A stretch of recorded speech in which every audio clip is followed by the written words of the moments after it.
हमारा next topic है बच्चों। पहले हमने नर्वस सिस्टम का कौन सा किया था, नर्वस सिस्टम का कौन सा पार्ट किया था, सेंट्रल नर्वस सिस्टम। अब हम उसका सेकंड पार्ट करते हैं, प्रीफ्रंटल नर्वस सिस्टम।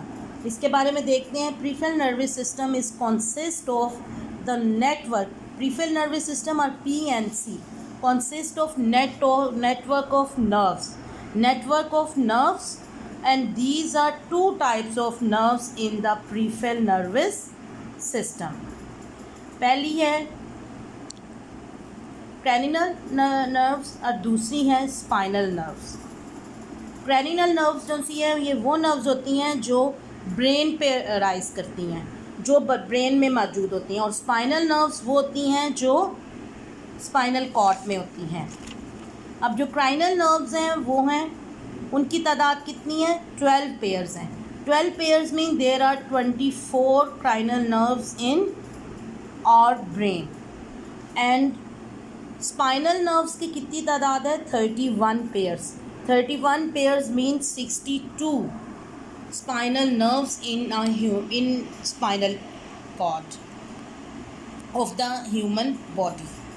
सो अब आपको पता लग गया है कि prefrontal nervous system is consist of network of the nerves which spread in the body to connect all part of body to the central nervous system. अब उस सेंट्रल नर्वस सिस्टम में क्या है? ब्रेन और स्पाइनल कॉर्ड है। यानी कि ये प्रीफ्रंटल नर्वस सिस्टम का फंक्शन क्या होता है कि ये हमारी तमाम बॉडी को, हमारे जिस्म के एक हिस्से को, जिस्म के तमाम बॉडी के पार्ट्स को किसके साथ कनेक्ट करता है? सेंट्रल नर्वस सिस्टम के साथ। सेंट्रल नर्वस सिस्टम के तमाम पार्ट्स के साथ ये नर्व्स क्या करती हैं? कनेक्ट करती हैं। And there are two types of nerves, cranial nerves and spinal nerves. cranial nerves कितनी होती हैं? ये वो नर्व्स होती हैं जो ब्रेन में मौजूद होती हैं, और ये हैं, इनकी तादाद है 12 पेयर्स। 12 पेयर्स का मतलब है 24। एंड स्पाइनल नर्व्स कितनी हैं? 31 पेयर्स। और स्पाइनल नर्व्स होती हैं स्पाइनल कॉर्ड में, और ये 31 पेयर हैं, और उसका मतलब है ये टोटल कितनी है? 62। No this topic is finished here. अब हम डिस्कस करते हैं working model of the nervous system. Working model of nervous system को डिस्कस करने के पहले ये 3 चीज़ें मैं अब डिस्कस करना चाहती हूँ। स्टेमुलस कोई किसी भी माहौल में, इन्वायरमेंट में मौजूद किसी भी चेंज को क्या बोलते हैं? स्टेमुलस। क्या बोलते हैं? स्टेमुलस। चाहे वो हीट हो, कोल्ड है, साउंड है या वेव्स हैं, एनी चेंज जो कहाँ पे होगा? इन्वायरमेंट में होगा, इसको हम क्या बोलेंगे? स्टेमुलस। स्टेमुलस क्या है? ये सिंगुलर है, और इसका प्लूरल क्या हो जाएगी? स्टेमुलाई। इसकी प्लूरल क्या हो जाएगी? स्टेमुलाई। और ये है रिस्पेक्टर्स। क्या है? रिसेप्टर्स। रिसेप्टर्स क्या होते हैं? रिसेप्टर्स सेंस वो ऑर्गन्स होते हैं जो किसी भी जो स्टेमुलाई को या स्टेमुलस को क्या करते हैं? रिसीव करते हैं। वहाँ से मैसेज को क्या करते हैं? रिसीव करते हैं या उनको डिटेक्ट करते हैं। उसको क्या बोलते हैं? रिसेप्टर्स। क्या बोलते हैं? रिसेप्ट। जो किसी भी स्टेमुलाई को या स्टेमुलस को क्या करते हैं? डिटेक्ट करते हैं या उसके मैसेज को रिसीव करते हैं। और इफ़ेक्टर्स, थर्ड वन है इफ़ेक्टर्स। इफ़ेक्टर्स वो होते हैं जो हमारे ब्रेन के ऑर्डर को क्या करते हैं? ओबे करते हैं, और उस स्टेमुलाइज या स्टेमुलस के मुतालिक अपना रिएक्शन बताते हैं। उनको क्या बोलते हैं? Effectors. No we have to discuss nervous system coordinate working model of the nervous system.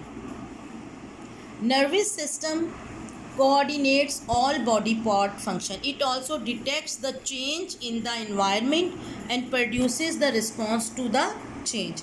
The working of the nervous system has been depicted in the figure.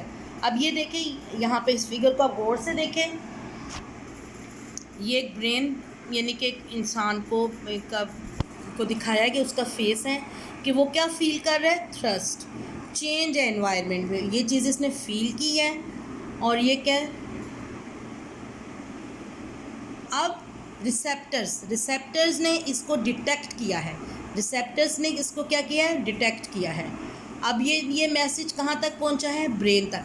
अब ब्रेन ने प्रोसेस किया और इसके अकॉर्डिंग ब्रेन ने effectors को, यहाँ पर effectors क्या है, ये मसल्स हैं, बाजू के क्या है, मसल्स हैं, उनको ऑर्डर दिया है कि वो पानी पकड़ें, और पानी पकड़ें क्योंकि ये ह्यूमन, इनको क्या प्यास लगी है, इसलिए उससे क्या करें, पानी पकड़ें। तो बस उसके अकॉर्डिंग ये ऑर्डर आया है, जो स्टेमुलाई या जो चेंज इन्वायरमेंट में हुई है।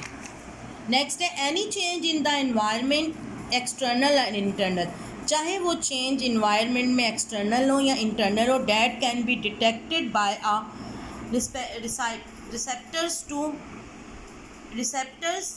is called stimulus.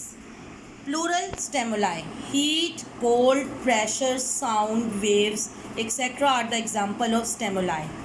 The special organs, tissues or cells which detect the stimuli is called receptors.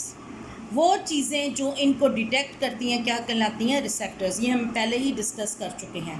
The sensory neuron carries the messages regarding the stimuli in the form of nerve impulses from receptors to central nervous system. ये sensory neuron जो हम types of neuron, first type of neuron, ये क्या करती है, उस स्टेमुलाई के message को लेती है, ठीक है, एक नर्व की फॉर्म में, नर्व इम्पल्सेस की फॉर्म में, और ये कहाँ तक पहुंचाती है, रिसेप्टर्स के ज़रिए कहाँ तक पहुंचाती है, नर्व सेंट्रल नर्वस सिस्टम में, यानी कि ब्रेन में, सेंट्रल नर्वस सिस्टम में पहुंचाती है। The central nervous system process the messages and transmit the nerve impulses to the motor neuron. अब ये फर्स्ट काइंड है टाइप ऑफ न्यूरॉन, अब ये है second type of neuron, motor neuron.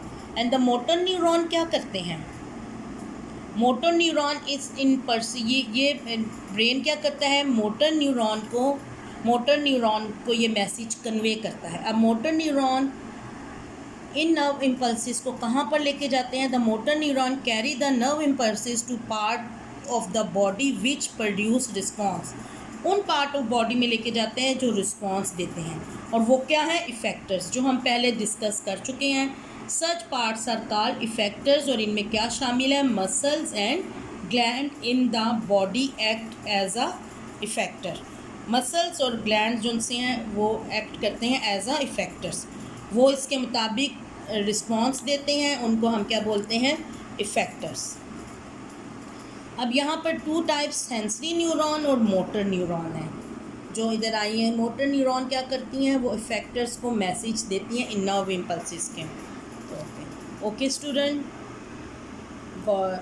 Now we have finished our lesson, today lesson. Learn all these things. Also do the question from the exercise.